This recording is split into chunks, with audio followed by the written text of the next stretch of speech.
이 말씀을 준비하는데 집중하기 어려운 날을 대비해서 미리 이렇게 준비해 놓은 말씀입니다. 그래서 저도 집중을 잘 하겠습니다. 여러분들도 집중을 잘 하셨으면 좋겠고요. 그리고 우리 교회학교 아이들이 있는데요. 아이들이 이렇게 뭐 소리를 내고 뭐 돌아다닐 수도 있습니다. 그 문제는 저의 문제이기 때문에 아이들을 탓하지 마시고 그냥 은혜가 필요하구나 이렇게 생각해 주시면서 같이 예배를 드리면 좋을 것 같습니다. 또 한 가지 기도 제목을 먼저 말씀드리고 말씀을 전하고 싶은데요. 저의 그 장인은 한국, 그러니까 3년 전에 있을 때 이미 연세가 그때 74세 정도 되셨죠. 그때부터 이미 마음이 많이 또 열리시고 약해지시고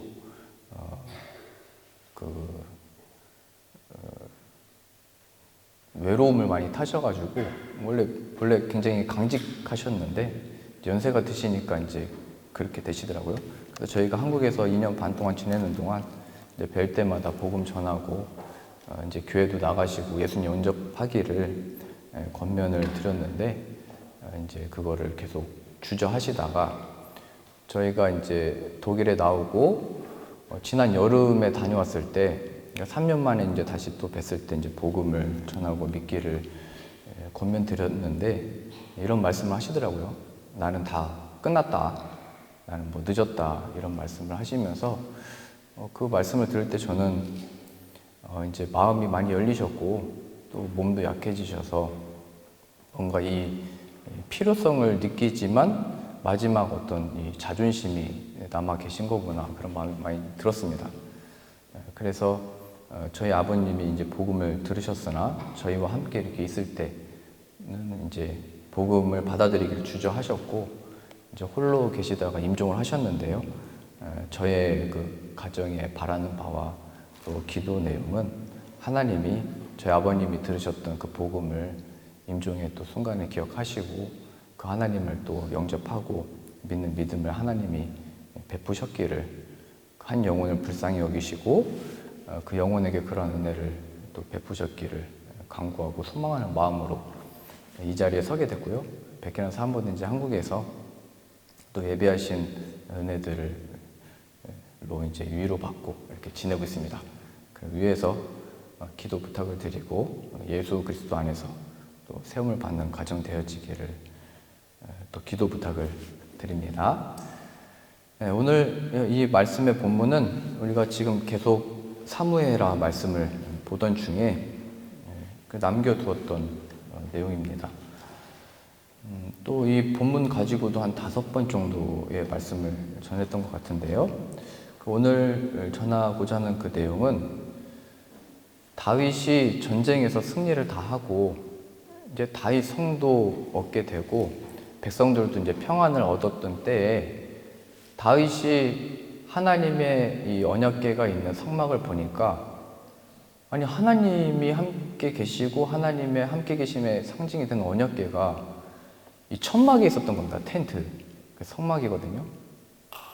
다윗이 예루살렘으로 성막을 다시 가져왔지만 그 언약궤는 여전히 그 텐트에 있었던 거고 다윗은 이 성에 살고 있었던 겁니다. 그 마음으로 인해서 아니 어떻게 하나님 우리에게 은혜를 베푸셔서 우리는 이 성, 이 견고한 성과 이 나라와 이 전쟁에서 계속 승리를 하고 있는데 어떻게 우리가 하나님께 이렇게 대우를 할 수 있겠나 이런 마음이 들었던 거죠. 그래서 다윗의 마음에 하나님을 위하여 집을 세워야 되겠다 이런 마음이 들었습니다. 이건 굉장히 좋은 거잖아요. 하나님을 위한 마음이고 그 누구도 하나님께 뭘 할 생각을 못 해왔는데 어떻게 하면 우리가 전쟁에서 이길까? 어떻게 하면 만나를 얻어 먹을까? 어떻게 하면 고기를 얻어서 매출하게 먹을까? 과거 400년 전부터 계속 그렇게 살아왔던 백성들인데 이제 다윗이라고 하는 이 왕이 그 은혜들을 기억하고 하나님의 베푸시는 그 모든 은총들을 기억해서 하나님을 위해서 이 복된 일들을 해야 되겠다 이 마음을 먹게 된 것입니다. 그런데 하나님은 나단 선지자를 통하여 내가 언제 그런 집을 구했냐, 나에게는 그런 집이 필요가 없다 하면서 그 일을 못하도록 그러니까 허락을 하지 않으십니다. 그래서 다윗은 그 일을 하지 않고 자신의 아들을 통해서 그 일이 이루어지도록 이제 준비만 하게 되고요. 이러한 마음을 가지고 하나님 앞에 고백을 했을 때 하나님의 응답은 우리가 잘 아는 것처럼 내가 너 다윗을 위하여 영원한 집을 세우겠고 그 나라가 영원히 견고하고 보존되도록 내가 일할 것이다 라고 하는 굉장히 복된 약속을 주시게 됩니다. 그래서 다윗은 하나님의 주신 그 약속을 이제 믿음으로 그 일을 구하게 되고요. 전에 자신이 하려고 했던, 하나님을 위해서 하려고 했던 그것들을 다 내려놓게 됩니다. 예수님도 하나님께 그 기도를 하셨잖아요. 자신의 마음의 소원을 가지고 또 원함을 가지고 기도를 했습니다. 내가 이 십자가의 이 길을 걷는 것을 넘기실 수 있다면 하나님이 이것을 넘겨주십시오. 그러나 나의 원대로 마시고 아버지의 뜻대로 되기를 원합니다. 이렇게 기도를 하셨습니다. 예수님께서도 하나님의 뜻이 무엇인지를 아셨기 때문에 그 뜻으로 인하여 자신의 원함을 내려놓으시고 뜻하신 것을 구하면서 끝까지 십자가를 지는 자리로 나아가는 것을 우리가 잘 알 수 있습니다. 우리가 이러한 내용을 통해서 알 수 있는 중요한 것은 우리가 하나님을 위해서 무엇을 할 수 있다, 못한다 이런 걸 말하기 전에 하나님의 뜻과 그 마음과 하나님이 행하시고자 하는 것이 무엇인지를 우리가 먼저 알아야 됩니다. 그 말씀이 주어져야 되는 것입니다. 그것이 있어야 뭘 할 수도 있고 안 할 수도 있는 능력이 주어지는 것입니다. 그러니까 하나님이 우리를 통해서 이루시는 일은 우리의 어떤 가능성이나 능력으로부터 시작을 하는 게 아니고요. 하나님의 말씀이 먼저 들려야 되고 그게 마음에 와 닿아야 되고 그 말씀이 우리에게 그걸 행할 힘을 줄 때만이 내 원함을 내려놓을 수도 있고 하나님의 뜻을 따라서 갈 수도 있다는 것을 보여주고 있는 것입니다. 이 성경의 말씀은 우리 인간에게 하나님을 따르거나 구원을 이룰 가능성이 있기 때문에 은혜를 베푸셨다고 말하고 있지 않습니다. 만일 우리가 스스로 나는 다시 할 수 있고 내가 하나님께 영광을 돌릴 수 있고 하나님을 위해서 할 수 있었다고 한다면 예수님이 오실 필요가 없었습니다. 그냥 우리가 회개하고 하나님의 뜻대로 살아갔으면 됐는데 하나님이 예수님, 그의 아들을 보내주신 이유는 우리가 그럴 수 없었던 존재이기 때문에 보내주신 것입니다.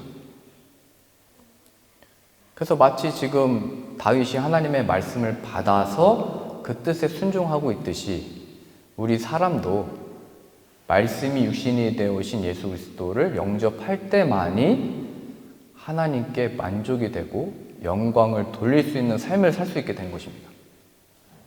그러니까 우리에게 가장 먼저 중요한 게 내가 이제 무엇으로 하나님께 영광을 돌릴 수 있고 뭘 어떻게 할 수 있나, 또 뭘 내가 맨날 뭘 포기하라고 하는데 뭘 내려놓으라고 하는데 뭘 내려놓을 수 있나, 이걸 따지기 전에 우리가 받은 것이 무엇인지를 알아야 됩니다. 하나님의 말씀이 주어졌는지 예수 그리스도가 주어졌는지를 먼저 확인을 해야 되는 겁니다. 제일 무서운 게 뭐냐면요, 신앙생활에서도 우리가 받은 것이 무엇인지를 모르고 하나님의 뜻하심이 무엇인지를 모르고 하나님의 말씀이 무엇인지를 모르고 내 의와 내 열정과 내 진심으로 행하는 게 제일 무섭습니다. 저도 그런 학창 시절을 보냈던 거거든요. 뭐 고등학교 때도 저는 뭐 십자가 목걸이 달고 다니고 십자가 배지 달고 다니고 뭐 그랬기 때문에 완전 무장을 하고 다녀서 그렇지 않은 사람들을 다 정죄했죠. 심지어는 횡단보도 안 걷는 친구들, 땅에 침 뱉고 다니는 친구들, 쓰레기 버리는 친구들 속으로 엄청 정죄를 했죠. 저 마귀의 자식들, 하나님을 경외하지 않고 하나님이 지으신 온 세계를 오염시키는 자들, 그리고 정죄하고 다녔던 거예요. 말로는 안 했지만 제 속으로 그렇게 다 드러났던 거예요. 또 신학교를 가보니까 다 제 마음 같지가 않더라고요. 뭐 이런 애들이 뭐 신학교에 있나 막 이런 마음 들면서 정죄하고 막 이랬다는 거예요.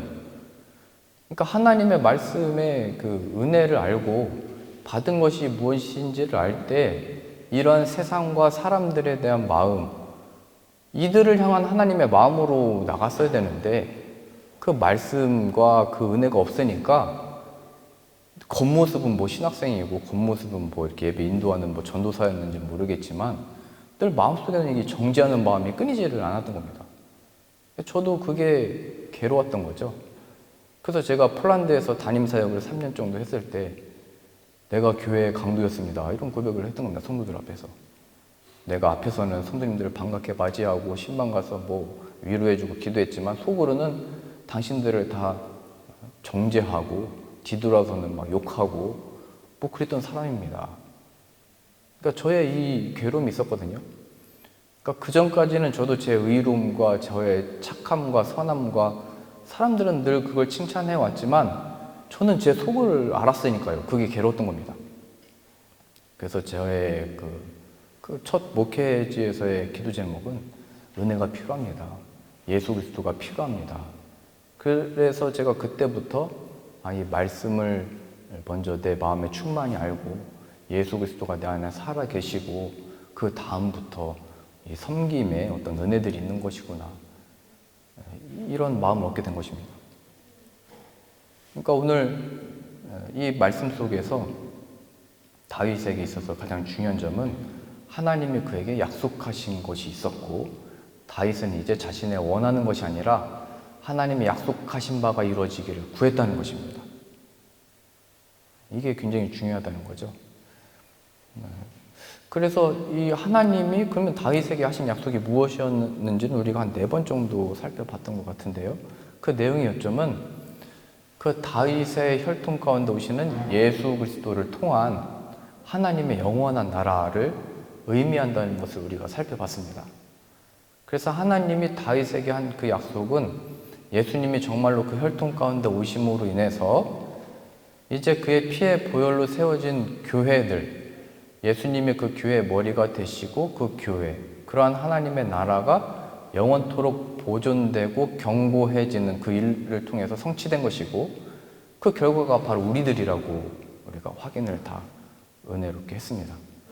그러니까 다윗이 약속받았던 그 말씀은 예수 그리스도를 통한 그의 나라, 그의 교회들, 바로 우리들인 것입니다.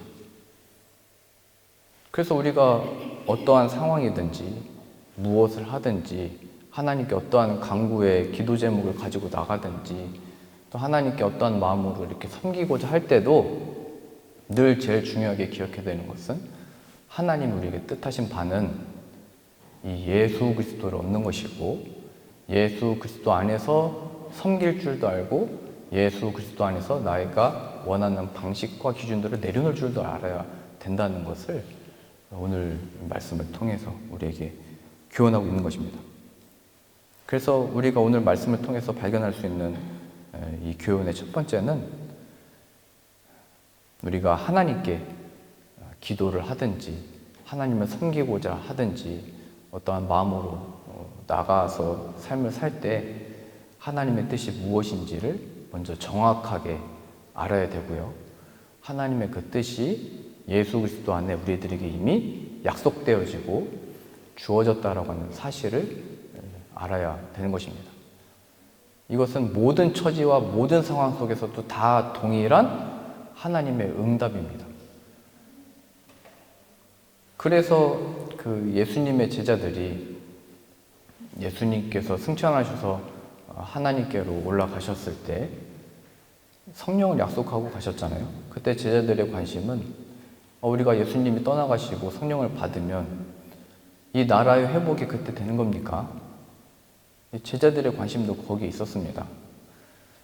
우리가 원하는 이 소원이 이루어지는 겁니까? 그때 예수님의 그 응답은 너희가 성령을 받으면 나의 증인이 될 거다. 이게 응답이었습니다. 아니 우리의 소원과 우리의 바램과 우리가 오랜 역사 속에서 하나님의 약속을 기다려왔는데 그게 이 이스라엘의 회복이 아닙니까? 이것이 하나님의 함께 계심의 증거고 하나님의 능력의 역사 아닙니까? 그렇게 생각을 했는데 하나님이 이 제자들에게 주신 예수님이 주신 응답은 너희가 나를 아는 것이 너희가 나의 믿음으로 살아서 나의 증인이 되는 것이 하나님이 너희들에게 약속하신 것이고 너희를 통해서 이루실 일들이다. 이걸 우리에게 어떻게 적용해 볼 수 있냐면요. 우리에게 주어진 모든 일들 가운데 잘된 일들 있잖아요. 그러면 우리는 이걸 세상에서나 교회에서도 뭐 그걸 간증이라고 하면서 하나님 은혜를 베푸셨습니다 이렇게 간증을 하잖아요. 그런데 여기에 예수 그리스도가 빠지면 안 된다는 것을 보여주게 되는 것입니다. 하나님이 나에게 왜 이런 성공과 은혜와 복들을 주셨는지 설명하는 것이 하나님의 자녀된 자들의 마땅한 태도고요, 고백이 되어야 되는 것입니다. 이스라엘의 나라의 회복을 얻었어도 이스라엘 백성들이 했어야 되는 것은 예수 그리스도의 그들이 증인으로 나와야 했던 것처럼 우리에게 성공과 좋은 일들과 복을 받았을 때도 그것을 기회 삼아 예수 그리스도의 증인으로 서야 되는 것입니다. 혹은 반대로 우리가 기대하거나 우리가 원하는 바, 오늘 다윗이 자신이 원하는 대로 이 집을 지키를, 하나님의 성전을 지키를 바랬으나 그게 안 됐잖아요. 그럼 그게 왜 안 됐냐에 대한 이 설명, 이 고백이 필요한 것입니다.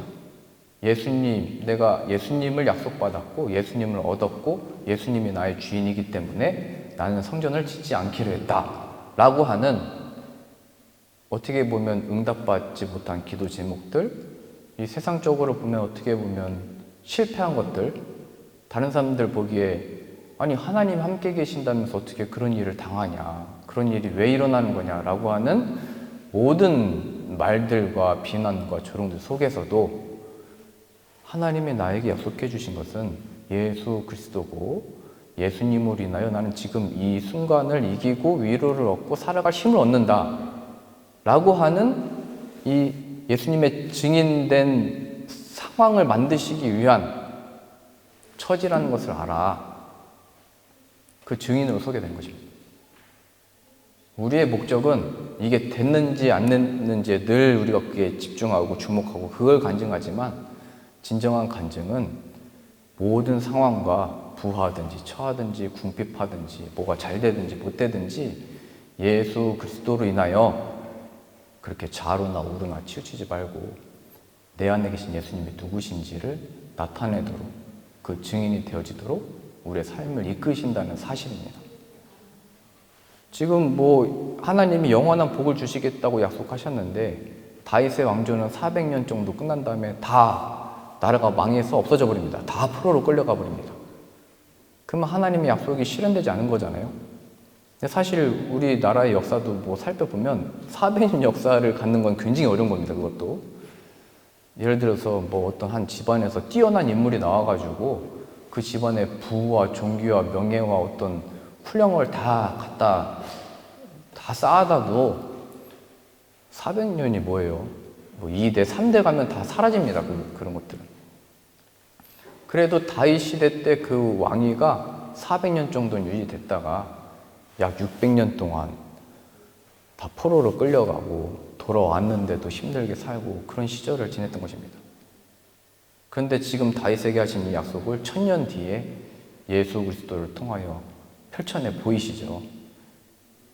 그러니 우리들의 기도 제목은, 우리의 구할 바는 이거 뭐 영원한 것이 없는 이 땅의 것에 매여가지고 그것으로 인해서 잠시 기뻐할 수도 있고 그것으로 인해서 또 잠시 고통받는 거거든요. 그거에 너무 매여있지 말고 영원한 약속을 받았으니 예수 그리스도를 구하는 저 여러분들 다 되실 수 있기를 소망합니다. 그것만이 우리의 위로와 소망이 되는 것입니다. 그리고 우리가 두 번째로 적용할 수 있는 것은요, 하나님의 분명한 뜻이 항상 있습니다. 예수 그리스도 안에서. 이건 변하지가 않습니다. 하나님이 그렇게 정하신 거거든요.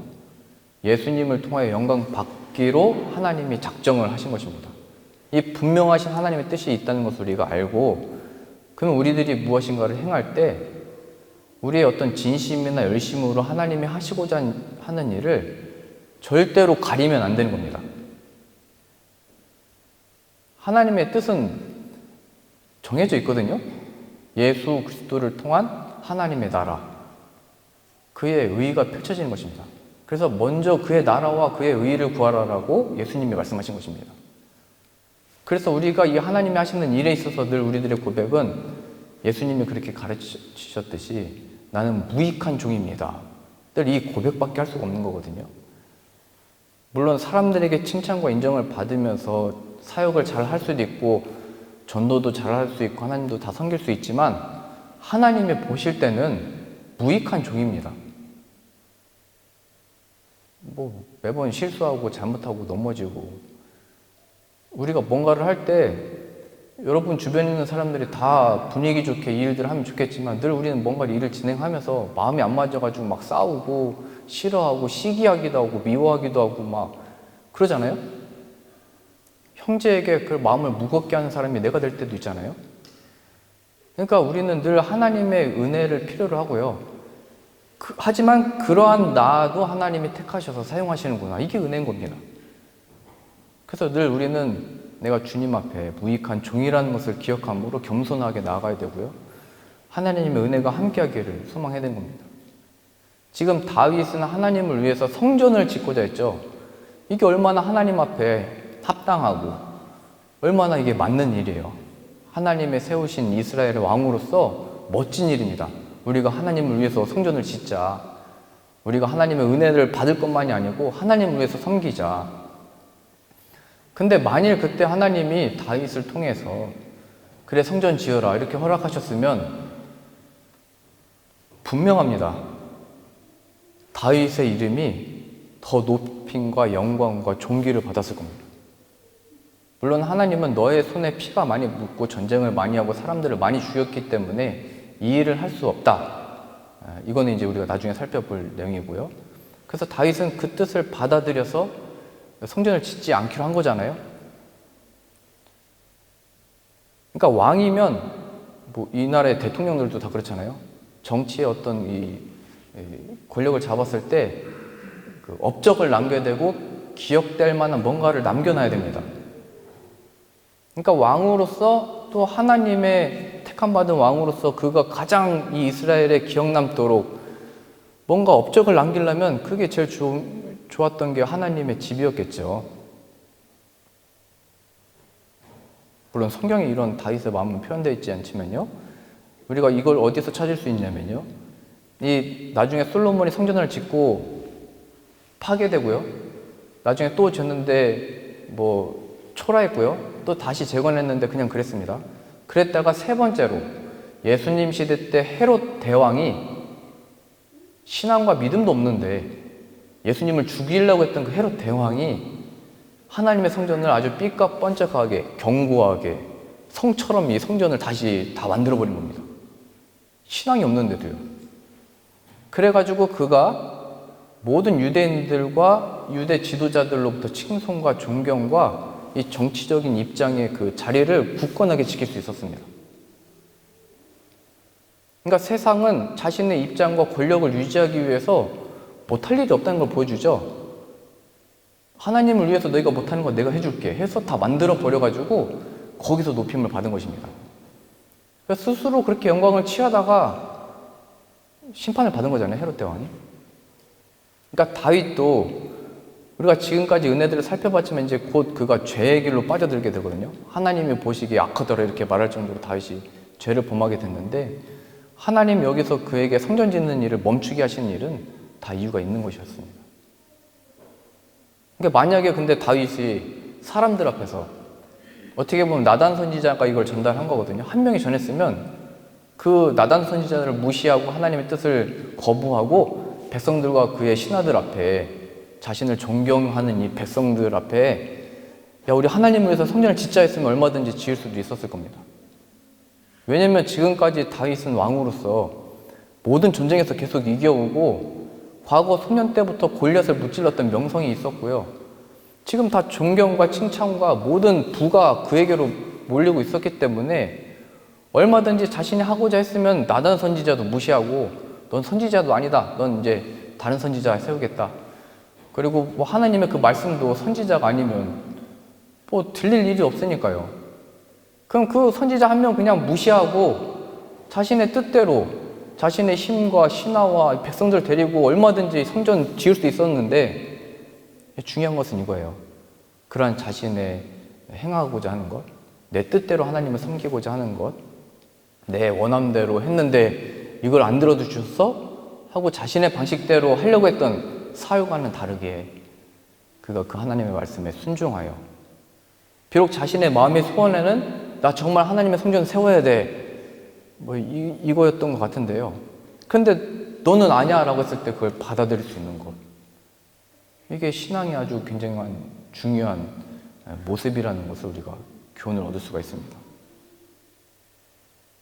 그러니까 하나님이 하시는 일을, 그 영광을, 그 뜻을 우리가 가리지 않도록 내 원하는 것이, 내 소원이, 내 뜻이 그 예수 그리스도를 나타내고 전하는데, 그 하나님의 영광 받으시는데 가리지 않도록 늘 우리가 경계하고 주의해야 되는 것입니다.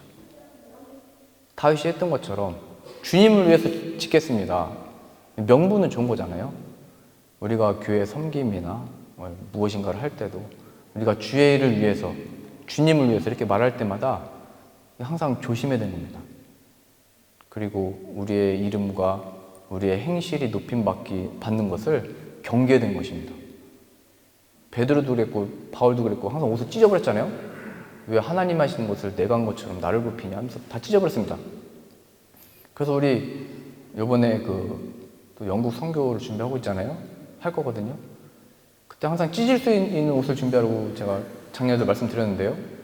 우리가 가서 콘서트하고 이렇게 집회하고 하면은 사람들 그 순간에 좀 이성을 조금 내려놓고 막 사람을 칭송하고 좋아하게 되고 막 그럽니다. 그럼 그때 옷 찢는 건 너무 과격한 것 같기도 하고요. 그때 그걸 기회 삼아서 예수님을 얘기하는 거예요. 우리가 여기에 온 이유는, 우리가 이렇게 콘서트를 준비한 이유는, 또 우리가 이렇게 함께 비행기까지 타고 와서 여기서 함께 이런 은혜들을 나눈 이유는 하나님 우리에게 값없는 이 은혜, 예수 그리스도를 우리에게 보내주셨기 때문입니다. 이 은혜를 통해서 나도 여러분들과 함께 이렇게 복된 시간을 가질 수 있었던 것이고, 이 사랑과 이 은혜를 함께 발견했으면 좋겠습니다. 그 기회를 삼는 것입니다. 그래서 이러한 노력 속에 우리 매번 영국 갈 때도 그랬고 네덜란드 갈 때도 이 신앙 고백문을 항상 마음에 준비를 하고 가는 이유가 다 이것입니다. 하나님 하시는 일을 우리가 가리지 않도록. 물론 하나님이 우리가 콘서트를 하든지 선교 갈 때마다 여기 딱 서 계시면은 가리지가 않겠죠. 어떻게 우리가. 근데 우리가 그 앞에 서고 조명이 우리를 향하고 있고 카메라가 우리를 찍고 있으니까 우리가 주목받을 수밖에 없습니다. 그럼 그때 우리는 주목받을 때 그게 잘못된 게 아니고요. 그때 하나님을 바라보도록 고백하고 그러한 기도하는 마음으로 쓰면 되는 것입니다. 그런 측면에서 여기 늘 서 있는 이 목사라는 이 직분도 그런 것 같습니다. 우리가 어떤 직분을 받게 되든지 늘 그렇습니다. 이 자리에 서면 또 직분을 받게 되면